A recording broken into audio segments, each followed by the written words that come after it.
ஓம் நமோ பகவதே ஸ்ரீரமணாய. நேற்றைய உரையில் வேங்கடராமன் திருவண்ணாமலை அடைந்து அண்ணாமலையாரின் ஆலயத்துக்குள் சென்று எந்தவித இடைஞ்சலும் இல்லாமல் கருவறையில் அண்ணாமலையாரை தரிசித்த நிகழ்வுகளை எல்லாம் பார்த்தோம். வாருங்கள், தொடர்ந்து அவருடைய அற்புத நிகழ்வுகளை பார்ப்போம். உள்ளே இருப்பது சிவலிங்கம் தான். ஆனால் அந்த சிவலிங்க ரூபத்திற்கு அப்பால் உள்ள ஏதோ ஒன்று தென்பட்டது. அது வெறும் கச்சிலை அல்ல, வெறும் கருங்கல்லால் கட்டப்பட்ட அறை அல்ல. இந்த இடம் வேறு ஏதோ ஒரு இடம் என்று உள்ளே உணர்த்தப்பட்டது. அமைதி தோன்றியது. சகலமும் இந்த இடத்துக்கே, இந்த இறைவனுக்கே சமர்ப்பணம் என்ற ஒரு விட்டுவிடல் ஏற்பட்டது. எல்லாம் இழந்த ஒரு நலம் தோன்றியது. தனது தான் என்று கொள்ளாத ஒரு நிறைவு ஏற்பட்டது. முகத்தில் மந்தகாசம் ஏற்பட்டது. கண்களில் ஒளி கூடியது. முகம் பொலிவுற்றது. உடம்பில் ஒரு வலுவின்மை தோன்றியது. எவ்வளவு நேரம் அங்கிருந்தான் என்பது அவனுக்கு தெரியவில்லை. அந்த சிவலிங்கம் முழுவதும் அவன் நிரம்பியிருந்தான். அந்த அறை முழுவதும் அவன் நிரம்பியிருந்தான். அறைக்குள் இருப்பதும் அவனும் வெவ்வேறாக இல்லாமல் ஒன்றாக இருந்தன. எல்லா இடத்திலும் இருப்பதே இங்கும் இருக்கின்றது. இங்கு இருப்பதுதான் எல்லா இடத்திலும் இருக்கின்றது. என்னுள்ளும் இருக்கின்றது. என்னுள் இருக்கின்ற அதுவே இங்கு அண்ணாமலையாராக நின்று என்னை வா என்று அழைத்தது. இனி என்னுடையது என்று எதுவும் இல்லை. எனக்கு சொந்தம் என்று எதுவும் கிடையாது. என் நடவடிக்கை என்று எதுவும் இல்லை. என் ஆசை என்று எதுவும் இல்லை. என்னுள் இருக்கின்ற அது அந்த அண்ணாமலையார் என்னை எங்கு இழுத்து போயினும் எனக்கு சம்மதமே.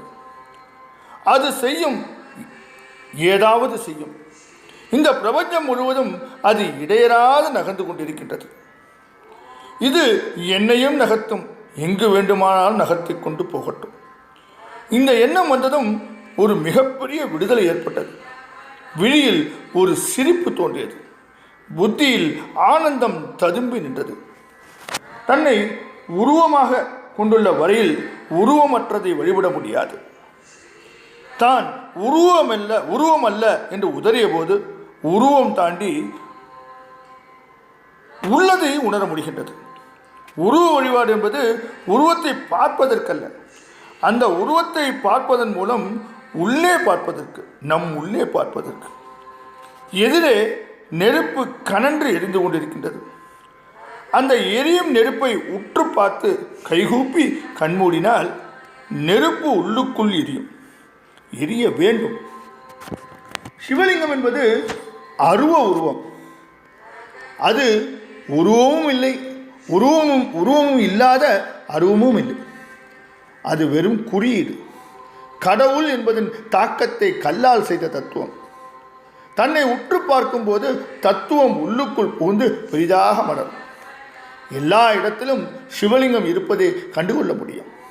பிரபஞ்சம் முழுவதும் சிவலிங்க தத்துவம் தான் என்பதை அறிந்து கொள்ள முடியும். அப்படி ஒரு தத்துவம் இருக்கின்றது என்று தெரியாமல், அப்படி ஒரு விளக்கம் இருக்கின்றது என்பது புரியாமல் வேங்கடராமன் வெறுமே பார்த்தான். தத்துவம் வார்த்தையாக தெரியவில்லை. அது ஒரு உணர்வாக ததும்பி இருந்தது. தத்துவம் செய்யுளாகவோ வசனமாகவோ மனசுக்குள் ஓடவில்லை. ஒரு செய்தியாக அவனுக்குள் மின்னிற்று. அண்ணாமலையாரை பார்த்து நெடுஞ்சான் கிடையாக விழுந்து வணங்கினான். என்னை நீ எடுத்துக்கொள், இது உனக்கு சொந்தம்.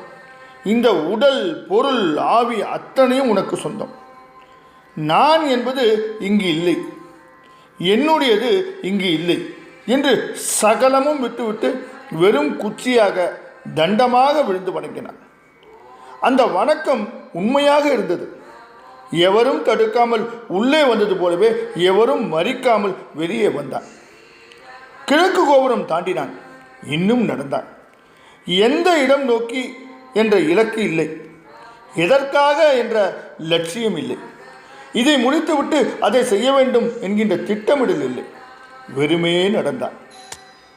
இலக்கிலா மனிதோர் பெரியோர், உள்ளவர் அடைய மாட்டார். தொடர்ந்து ரமணரின் நிகழ்வுகளை நாளை பார்ப்போமா? ஓம் நமோ பகவதே ஸ்ரீரமணாய.